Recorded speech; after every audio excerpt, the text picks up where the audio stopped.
دنیا کے بہت سے ممالک ایسے ہیں جہاں صفائی ستھرائی اور مینٹیننس کا بہت زیادہ خیال رکھا جاتا ہے۔ یہی وجہ ہے کہ ان ملکوں کا چپا چپا سیاحوں کی توجہ کا مرکز بن جاتا ہے۔ اور بات کی جائے پاکستان کی تو پاکستان خوبصورتی کے اعتبار سے دنیا میں 33ویں نمبر پر ہے۔ پاکستان چند دہائیوں سے درپیش دہشت گردی کی وجہ سے سیاحت کو کافی نقصان پہنچا، تاہم اب قیام امن کے بعد یہاں بھی سیاحت کو فروغ دیا جا رہا ہے، جس کی وجہ سے ملکی اور غیر ملکی سیاح اس فیصلے سے خوش نظر آتے ہیں، جس کی ایک مثال حال ہی میں بین الاقوامی سیاحوں کی جانب سے پاکستان کے لیے بے وجہ دیے گئے مثبت پیغامات ہیں۔ سیاحت اور ثقافت پر نظر رکھنے والے برطانوی جریدے ونڈرلسٹ نے پاکستان کو سال 2020 کے لیے پرکشش ملک قرار دیا اور غیر ملکیوں کو وہاں جانے کا مشورہ دے دیا۔ ان میں ہمالیہ کے بلند و بالا پہاڑ، سبزے سے ڈھکی وادیاں اور سنہری ریت کے میدان سمیت پتھریلے پہاڑ بھی شامل ہیں۔ پاکستان کے جن حسین مقامات کو تعین کیا گیا ہے ان میں بلتورو گلیشیئر، آزاد کشمیر کی وادی نیلم، جھیل سیف الملوک،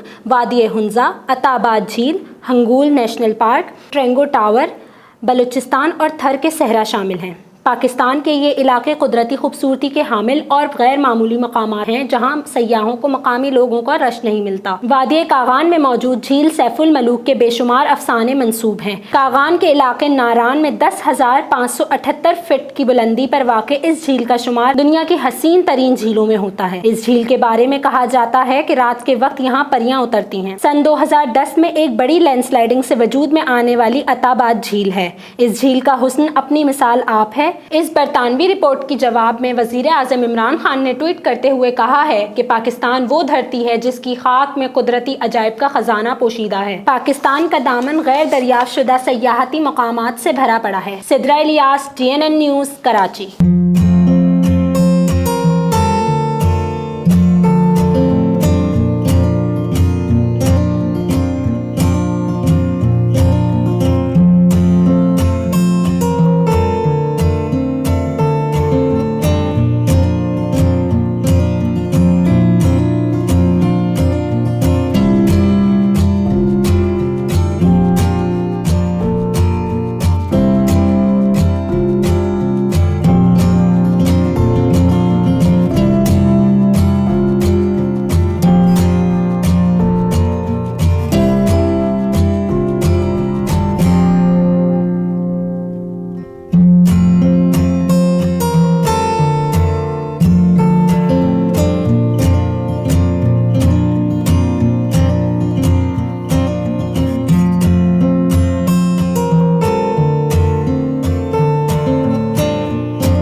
ہمارے چینل کو سبسکرائب کریں اور بیل آئکن پر کلک کریں۔